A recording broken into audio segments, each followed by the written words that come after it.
Cuba bayangkan, kita tinggal dalam sebuah rumah tepi sungai. Tiba-tiba hujan lebat sangat, dan dalam masa yang sama air pun naik dengan laju dan deras lah tau. Dalam situasi panik tu, apa tindakan kita? Apa yang kita buat?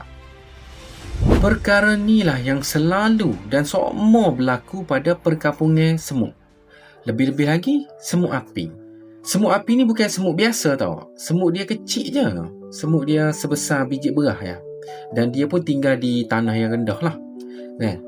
Dan apa yang semut api ni buat sangat mengejutkan. Tahu tak? Dalam masa yang singkat tu, apa yang dia buat ramai-ramai? Kan ada beribu semut api kan? Semut api ni dalam masa yang panik tu, beribu semut api ni dia akan berpaut ramai-ramai, pegang sama pokok dia. Maknanya tak perlu arahan. Nampak situasi panik tu, dia akan cari sama pokok dia, akan paut ramai-ramai dulu. Tahu tak? Apabila berpaut ramai-ramai tu, dia akan pegang lah badidai lah. Maknanya pegang dengan dia punya rahang ke, ataupun dengan cekam dia punya cakar kan, kuku dia pegang paut ramai-ramai, sehinggalah dia membentuk sebuah bola. Kadang bola tu besar dia, ada sebesar pinggan kecil kan. Dan dia pun terapung ramai-ramai menjadikan sebuah perahu. Perahu hidup lah kan. Nampak lah, kita pernah tengok kalau waktu banjir tu, set-set semut ni terapung atas air. Tahu tak? Sebenarnya kejadian tu sangat luar biasa sebenarnya. Macam mana dia buat tu? Semut ni, di tubuh dia ni ada macam liling tau. Makna liling tu dia menyalut tubuh semut tak sewi basah. Makna dalam jangka masa tertentu, semut tu susahlah nak basah kan. Jadi tapi kalau lama, semut tu akan basah juga. Cuma liling tu akan macam dia boleh tahan dalam jangka waktu tertentu lah, menyebabkan tubuh dia tidak basah. Jadi bila membentuk keadaan perahu tu, tubuh belah bawah tenggelam air ni kan banyak. Jadi tubuh pokok dia ni macam satu benteng air daripada basah. Gitu. Yang hebatnya, saintis telah buat kajian eksperimen terhadap perahu semut ni, dan saintis temui sesuatu yang luar biasa. Apa yang luar biasa tu? Jadi saintis dia buat eksperimen, dia tarik dari hujung ke hujung perahu tu.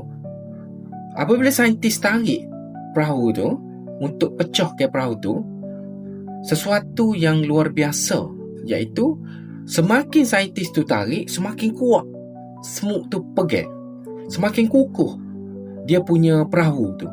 Mana kata semut ni dia akan panggil sahabat-sahabat dia ni untuk bantu pokok dia tahan, saling tarik di tempat hok lemah tu.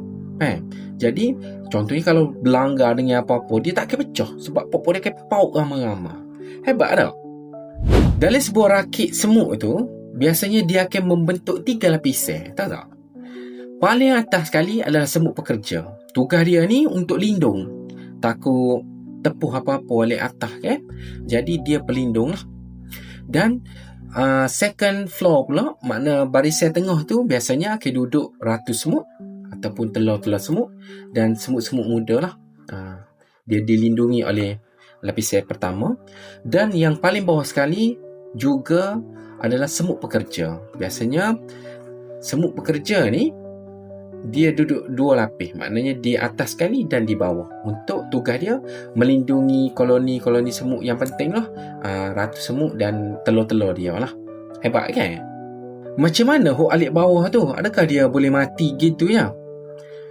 Saintis buat kajian, semut ni, hok alik bawah ni, dia akan saling bergilir sama pokok dia. Hok alik atas sikit, hok tak basah ni, dia akan tukar balik. Makna dia ganti sekejap, dia ambil tepat hok duduk alik bawah ni, dan alik bawah ni naik alik atas.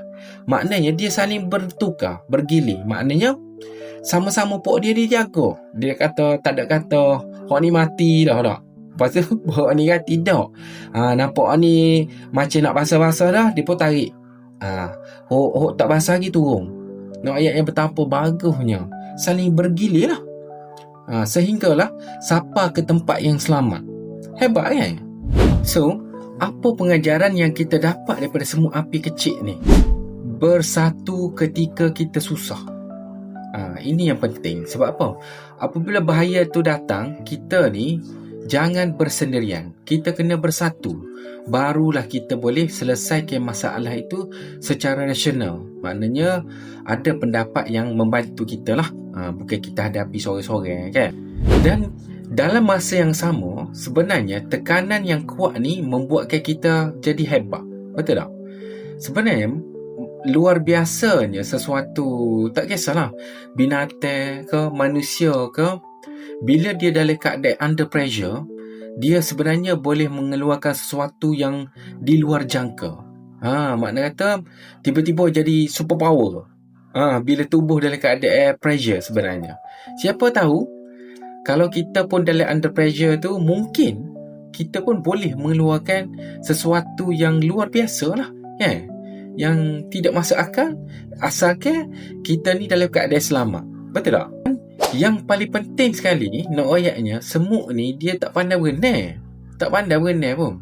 Tapi apa terjadi apabila dia bergabung? Tengok, bila dia bergabung, dia bukan boleh menyelamatkan diri dia, malah dapat menyelamatkan koloni-koloni dia. Betapa pentingnya kita bersatu bila dalam keadaan susah.